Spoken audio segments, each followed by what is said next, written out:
Nos últimos 10 anos, talvez uma das mudanças mais drásticas e visivelmente perceptíveis que aconteceram no Brasil foi o processo de degradação do jornalismo brasileiro, o acelerado processo de apodrecimento.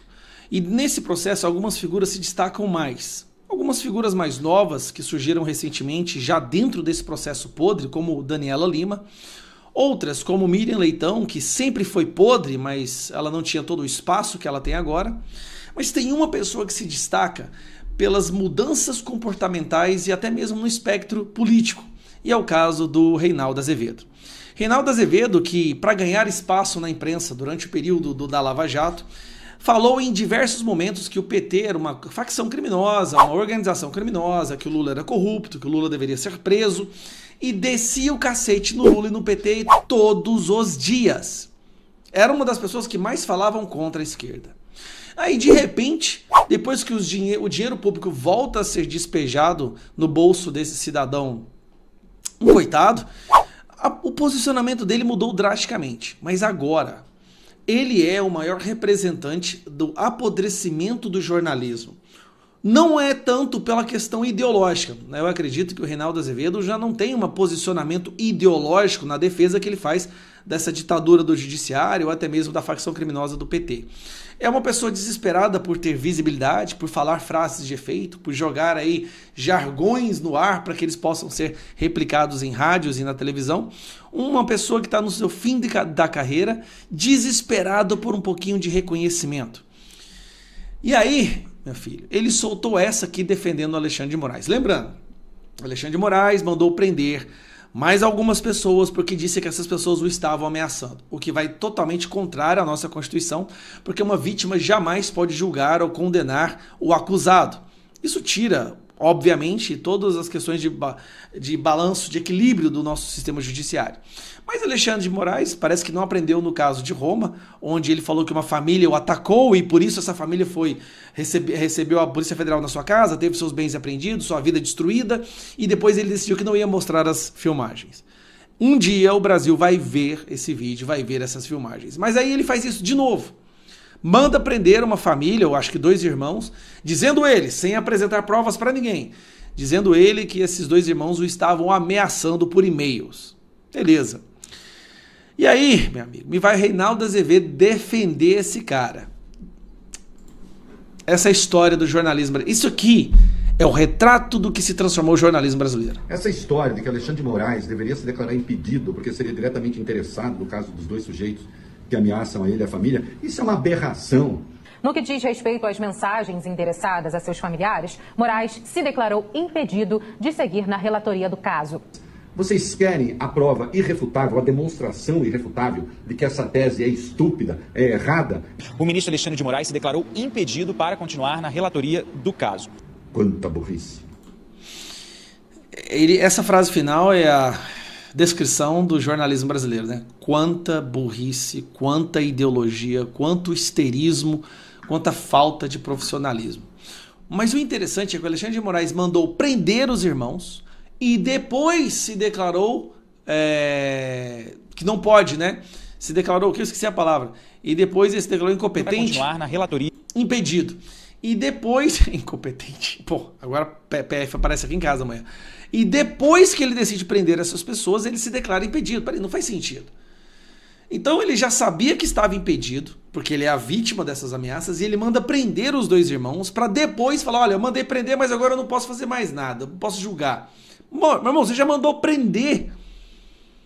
Essas 2 pessoas, nem sei o que elas falaram, o que elas fizeram, deveriam responder por um processo legal, o devido processo legal. O Ministério Público entra com a acusação, eles têm o direito de se defender. Vamos colocar isso, vamos tirar do sigilo, seria interessante, porque a gente quer saber o que foi que esses irmãos escreveram, que é tão absurdo assim, que mereciam ser presos assim imediatamente. Agora o pior é ver uma pessoa como esse aqui, defendendo isso. Olha o nível que o jornalismo brasileiro chegou. É triste. Triste, porque essa era uma pessoa que lá atrás nós julgávamos ser um jornalista isento. Lá atrás, quando ele falava o que o PT realmente era. Daí, de repente, vem o dinheiro público, começa a receber um dinheirinho e de repente não. O PT é maravilhoso. A democracia voltou. A democracia voltou. Bolsonaro é que é mal. A diferença é que da direita, do Bolsonaro, nunca vai entrar dinheiro no bolso desse cidadão. É impressionante como ele ainda tem espaço na imprensa. O fato dele ter espaço mostra a podridão da imprensa. O fato de Daniela Lima ter espaço, Miriam Leitão, depois daquelas besteiras que elas... Eles produzem mais memes do que real jornalismo. Mas continuam tendo espaço na imprensa. Um abraço. Tarcísio de Freitas, governador de São Paulo, disse que não é necessário que câmeras corporais da Polícia Militar gravem constantemente. De acordo com o governador, o importante é manter a população segura. Abro aspas aqui para Tarcísio de Freitas. Não há necessidade de gastar com armazenamento de imagens de uma câmera que nunca é desligada, sendo que já existem outros modelos de monitoramento para evitar excessos policiais. Queremos uma população segura e não um policial vigiado. Fecho aspas. O tema entrou em discussão depois de o governo de São Paulo lançar um edital em busca de câmeras que pudessem ser desligadas pelos agentes. O ministro Luiz Roberto Barroso, do Supremo, deu um prazo de 72 horas para que o governador se manifeste sobre o assunto. Consta, quero ouvi-lo aí sobre essa... É uma polêmica essa questão das câmeras aí nas fardas dos policiais, e aí teve então essa declaração que a gente trouxe aqui do governador Tarcísio de Freitas e também a manifestação, a ordem, né, do ministro Luiz Roberto Barroso, presidente do Supremo, que deu aí 72 horas para o governador se explicar a respeito. Pois é um dilema, sim, pelo seguinte, né? Nós, cidadãos, indivíduos, delegamos o monopólio da força ao Estado, que vai cuidar da nossa segurança por meio da força policial, no caso doméstico, e por meio das forças armadas, no caso internacional, na proteção das fronteiras e por aí vai. E tem que ter algum mecanismo de transparência, de freios e contrapesos, para não ter abuso da polícia ou das Forças Armadas. Mas isso já existe, tem a corregedoria, tem as investigações internas, tem um monte de coisa. Então não me parece ser disso que se trata essa pressão toda, e vindo de onde vem, né, da Globo, da esquerda, do PSOL, do STF, não me parece ser uma preocupação legítima com coibir potenciais abusos da força policial. Me parece ser muito mais uma campanha, ou mais um capítulo da campanha de difamação e demonização da polícia, que eles chamam de fascista, e toda essa bandidolatria que, de alguma forma, trata o marginal como vítima, como coitadinho, como alguém que, se você der oportunidades materiais melhores, ele vai sair do mundo do crime, o que é uma falácia, né? Trata pobreza como sinônimo de criminalidade, o que é ofensivo para com a imensa maioria da população pobre e honesta e trabalhadora, inclusive das favelas no Brasil. Então é mais um capítulo nessa linha, né? E claro que quer, de alguma forma, hostilizar o policial e tudo. O sujeito vai no banheiro filmando, né, daqui a pouco. Eu gostaria de ver esse pessoal que está tão preocupado com transparência da polícia, preocupado também em levar essa ideia adiante, talvez no STF, na política. Imagina agora todo parlamentar com uma câmera o tempo inteiro nos corredores, no gabinete, enquanto estiver trabalhando como deputado, né? Imagina o ministro do Supremo chegou, bota aquela capa do Batman e liga a câmera e não desliga mais. Eu acho que o Brasil ia ganhar muito mais do que a polícia fazendo isso. Com a autoridade, né, de quem passou 10 anos repetindo que um terrorista assassino italiano, Cesare Battisti, era inocente, depois o próprio Battisti confessaria ao ser deportado para a Itália, que ele participou de pelo menos 4 assassinatos e por isso foi condenado à prisão perpétua.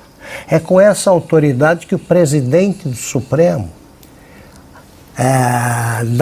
dá ultimatos ao único governador que ousou e foi bem sucedido enfrentar o PCC. O Brasil deve a reincorporação ao território nacional de uma região, litoral paulista, a região do Guarujá, que foi amputado do mapa do Brasil pelo PCC. Controlava a região, deixou de controlar 100 câmeras Não precisa disso. Por que eles se preocupam com o Tarcísio enquanto libertam criminosos confessos? Quer dizer, o pessoal que roubou bilhões, esse não tem problema. Os ministros não recebem prazos aí para explicar por que praticaram ilegalidades. Agora, o governador, o único que combate de frente e com eficácia a maior organização criminosa do Brasil, esse precisa fazer concessões a bandidos. Só no Brasil um presidente da Corte Suprema apoia o lado dos delinquentes. A Companhia Nacional de Abastecimento vai realizar no dia 6 de junho o primeiro leilão para compra de até 300 mil toneladas de arroz importado. Segundo a Conab, a medida foi necessária para supostamente conter o aumento do preço do cereal nas prateleiras, depois da tragédia provocada pelas chuvas no Rio Grande do Sul. O estado é o principal produtor de arroz do Brasil. Contudo, um relatório da própria Conab mostra que, apesar da destruição de várias lavouras na região, a maior parte da safra dos arrozais foi preservada. Ainda de acordo com a Conab, o arroz, que terá na embalagem a logomarca oficial do governo Lula, deverá ser entregue até o dia 8 de setembro. Consta, começamos aí com você, a gente está vendo na tela, até já comentamos aí desse assunto anteriormente, né? O arroz estatal, na embalagem então do arroz importado vai ter essa inscrição aí, produto adquirido pelo governo federal, uma baita propaganda, né? Aí na embalagem do arroz, que será pago aí por todos nós nesse leilão que ficou marcado então para o próximo dia 6 de junho, para compra aí de 300 mil toneladas. O gasto estimado aí previsto é de até 1 bilhão e 700 milhões de dólares. É nefasto, né, fazer propaganda em cima dessa tragédia. Se é necessário mesmo ou não importar o arroz, há alguma controvérsia. Eu já vi produtores dizendo que não é necessário, mas vamos supor que seja, né? Botar a logomarca e fazer marketing eleitoral e político com isso é a cara do PT. E no mais, claro, a gente pode perguntar o que acontece com o MST, que produz tanto arroz, segundo o próprio PT, né? Nessa hora não dá para contar com os companheiros? Silvio, e aí no seu comentário eu vou pedir para a gente exibir novamente aí a embalagem do arroz estatal, tá aí, ó, produto adquirido pelo governo federal, para você fazer uma observação. Porque aí tá o pulo do gato. Vamos ver se a gente consegue mostrar, porque agora há pouco a gente exibiu Ministério da Agricultura e ao lado Ministério do Desenvolvimento Agrário. Apareceu na sequência. A Conab é a Companhia Nacional de Abastecimento. Tá aí. Esse é o pulo do gato do governo Lula. A Conab foi transferida do guarda-chuva do Ministério da Agricultura e Pecuária para o Ministério do Desenvolvimento Agrário. Quando a gente fala Ministério do Desenvolvimento Agrário, nós estamos falando do Ministério do MST. É o Ministério do Paulo Teixeira. E o presidente da Conab se chama Edgar Preto. Ele é ligado ao MST, aliás, ele é filho do Adão Preto, que foi deputado federal e é um dos fundadores do MST. Também foi deputado. Aliás, o Edgar Preto fez carreira no Rio Grande do Sul como deputado estadual, esteve à frente da Assembleia Gaúcha no governo Tarso Genro. Então, o grande pulo do gato é que a Conab foi entregue ao MST pelo governo Lula, assim como as superintendências do INCRA, são 22 ou 23, porque teve uma briga lá em Alagoas, o Arthur Lira chamou até para um familiar dele para chefiar o INCRA lá no estado. Então, são 22 superintendências do INCRA entregues ao MST e à Central de Abastecimento, que tem base no Rio Grande do Sul. Pois é, Augusto, ainda essa discussão seria necessária a importação do arroz ou não, alguns especialistas entendem que não, inclusive a Conab disse que 86% da safra gaúcha, a safra de arroz do Rio Grande do Sul já havia sido colhida antes das chuvas, já estavam armazenadas e que por isso não havia necessidade aí dessa importação neste momento. Olha, um dos líderes, um dos empresários que lideram os produtores de arroz, ele explicou claramente numa entrevista que a safra gaúcha ela escapou da tragédia. Eles colheram a tempo, por pouco, né? Mas a tragédia não se estendeu, né, nas proporções, né, atingidas em outros setores. Os produtores de arroz. Existe arroz. Agora você vai querer resolver o problema com congelamento de preço, distribuição pelo governo. É a Arrozbras, né? Um dos jornais usou. Hoje isso aí surgiu isso. É a marca do fracasso. Ele está criando uma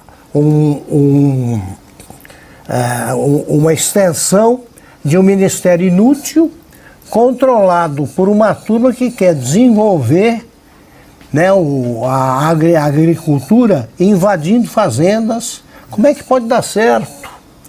E ele faz tudo isso às pressas, né, como foi a nomeação do Pimenta. Pimenta fez alguma coisa, já ele está lá perplexo e comendo.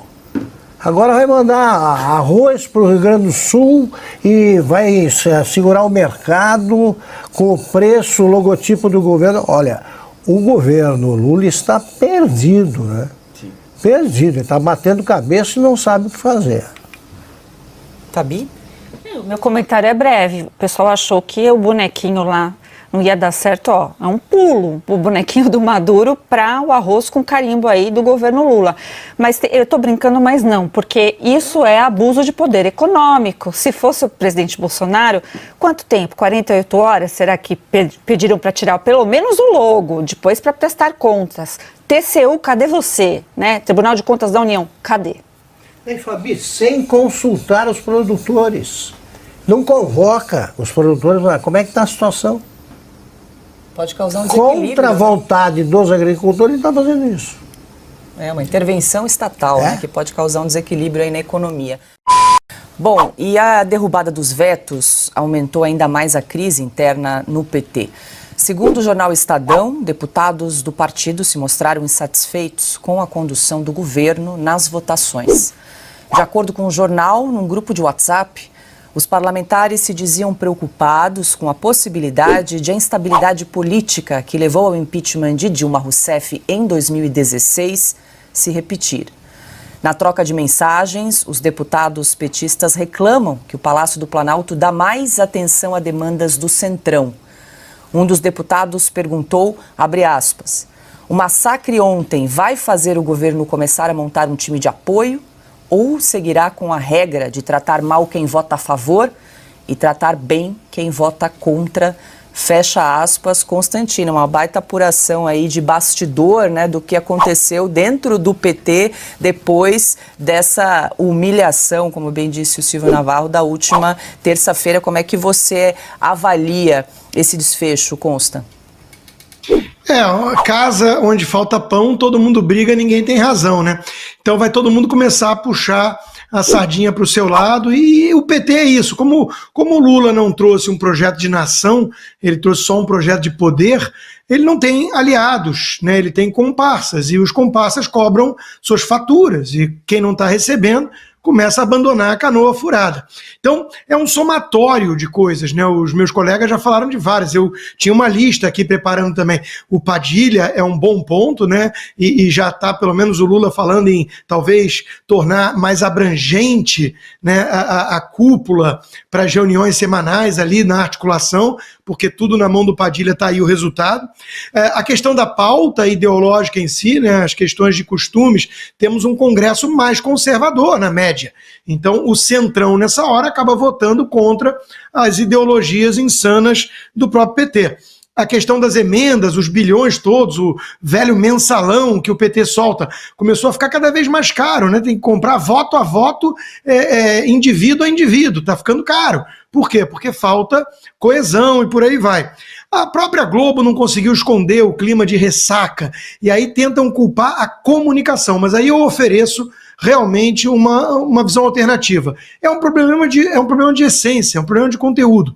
O Lula 3.0 é um Lula mais raivoso, mais vingativo, que está aparentemente pouco se lixando para tudo, quer ficar viajando com a Dilma, com a Janja, e dane-se o resto, né? e o troço está afundando. Então, começarem a falar em impeachment é algo que vai acontecer mesmo. Nos grupos internos de WhatsApp, e o próprio Nicolas Ferreira levou isso no dia do massacre, da derrota veemente e humilhante para o PT, já levou. Podemos começar a sonhar com isso? Falta talvez o ingrediente da economia degringolando para valer.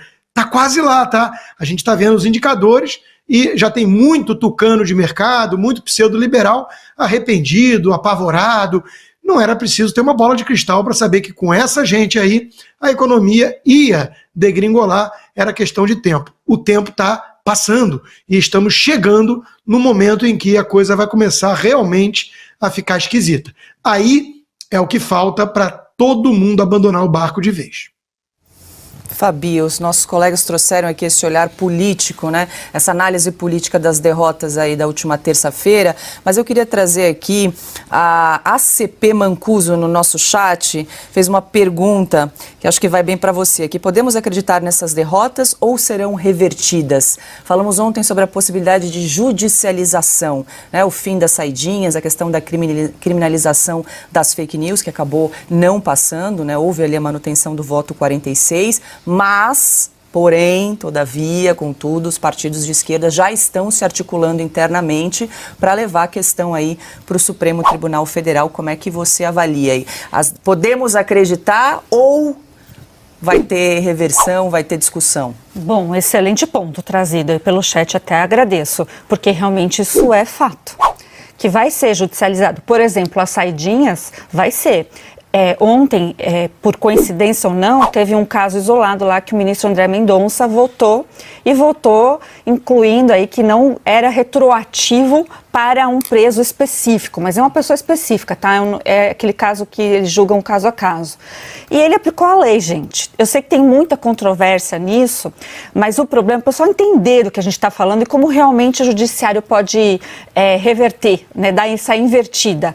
A pena no Brasil, ela é caracterizada não somente em relação ao que a gente pensa em punição, né, ou segregar alguém da sociedade, não. A pena pela lei, tá? Não é o que eu concordo, está na lei. Ela também é algo que vai fazer você ser ressocializado. Então, o caráter penal da pena no Brasil, quando chegar no Supremo para discutir, eles vão levantar isso e vão falar que você não pode revogar esse caráter penal da pena. Então, falta, às vezes, conceito básico. Agora, essa pergunta que ela falou de reverter, tem outros sinais também de enfraquecimento do próprio governo Lula em relação à realidade. Eles estão perdendo presidência de comissões, então o próprio Nicolas, que você citou, Paula, é presidente de uma comissão importantíssima para o PT, e que está lá e fazendo ainda uma boa presidência, tem CCJ, tem outras.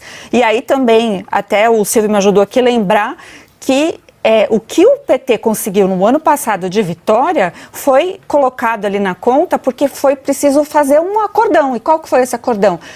Foi perdido Caixa Econômica Federal, Banco Nordeste, postos, aeroportos e turismo, sendo que nessas pastas quem tinham? Mulheres. E foi substituída por alguém do Centrão. Então, esse comentário de alguém lá que vazou e a gente não sabe quem, trazido pela reportagem do grupo de WhatsApp, ele tem razão, né?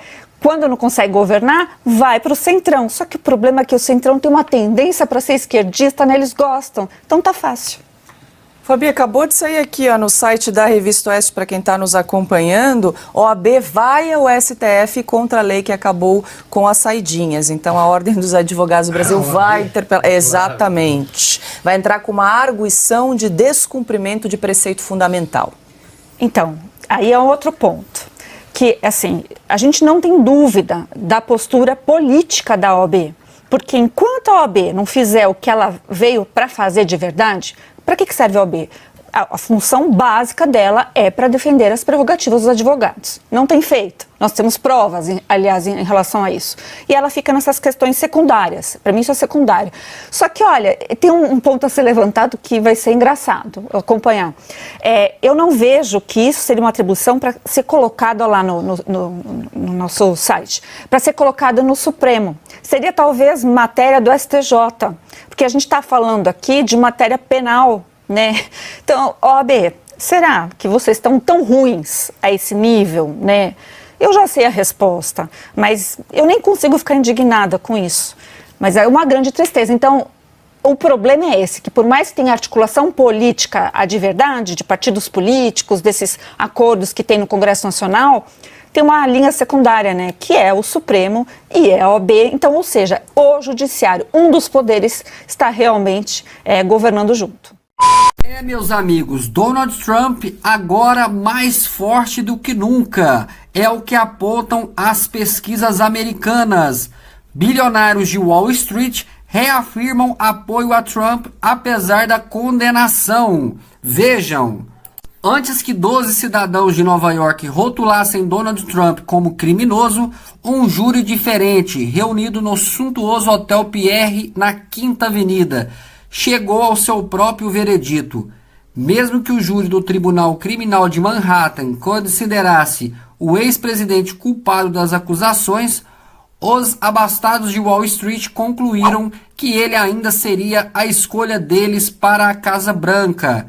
Segundo informações do jornal O Globo, essa reunião, 16 dias antes do veredito histórico de quinta-feira, revelou o cálculo frio que está agora em um jogo no mundo financeiro nos Estados Unidos.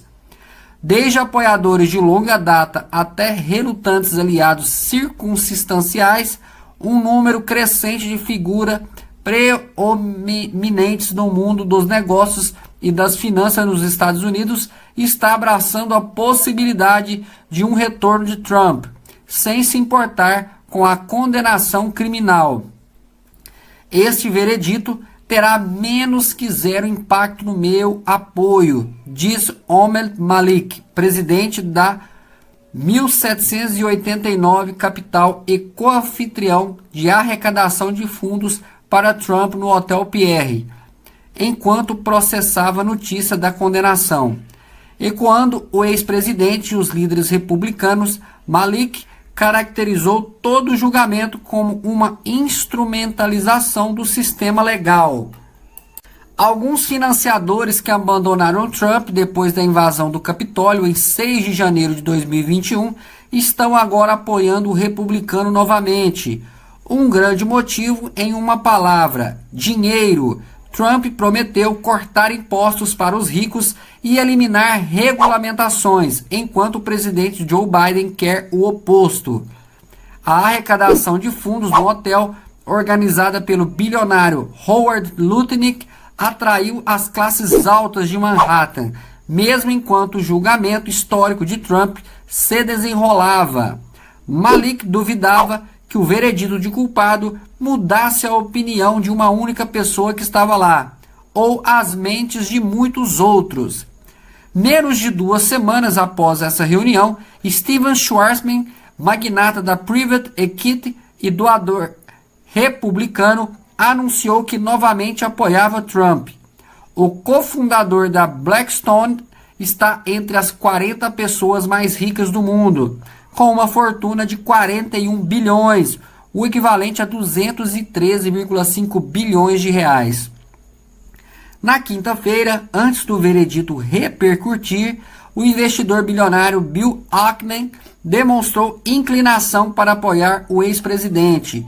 Em uma postagem no X antigo Twitter, Ackman repercutiu um tweet de Ron DeSantis, sugerindo que o sistema judicial americano havia sido cooptado para objetivos políticos.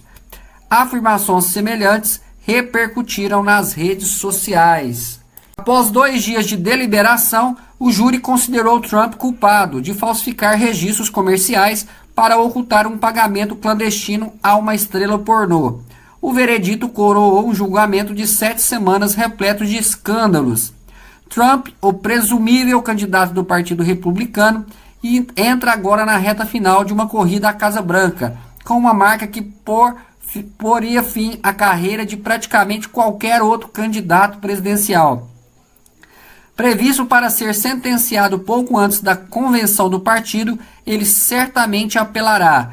A forma como os eleitores reagirão é incerta, mas os apoiadores do ex-presidente já começaram a se unir em torno dele. Na verdade, Trump capitalizou seus problemas legais para angariar dinheiro de doadores abastados. Sua campanha arrecadou 25 milhões, o equivalente a 130 milhões de reais, a mais do que Biden em abril.